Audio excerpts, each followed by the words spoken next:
पलीकडे आहे.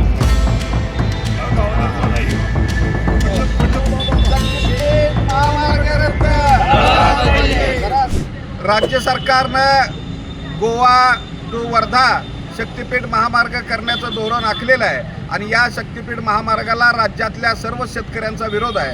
कोणत्याही शेतकऱ्याची भाविकाची वाहनधारकाची मागणी नसताना हा महामार्ग रेटण्याचं धोरण राज्य सरकार करतंय आणि त्या धोरणाचा एक भाग म्हणून सांगली जिल्ह्यातल्या शेतकऱ्यांना आता नोटिसा मिरजेच्या प्रांताधिकाऱ्यांनी नोटिसा पाठवलेल्या आहेत आणि कोणाची मागणी नसताना काही मुठभर लोकांच्या मागण्या असताना दलालांनी मागणी केल्यानंतर त्यांना नोटिसा पाठवलेल्या आहेत.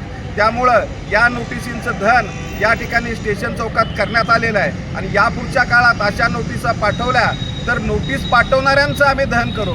प्रशासनातल्या अधिकाऱ्यांना बडवून काढावं लागलं तर बडवून काढू, हातात शस्त्र घ्यावं लागलं तर घेऊ, मात्र कोणत्याही परिस्थितीमध्ये शक्तिपीठ महामार्ग आम्ही होऊ देणार नाही असा निर्धार सांगली जिल्ह्यातल्या शेतकऱ्यांसह राज्यातल्या शेतकऱ्यांनी केलेला आहे. ही फक्त एक झलक आहे, हे आम्ही झलक दाखवलेलं आहे. या पुढच्या काळात जे काही उग्र आंदोलन होईल त्याला सर्वस्वी राज्य सरकार जबाबदार राहील.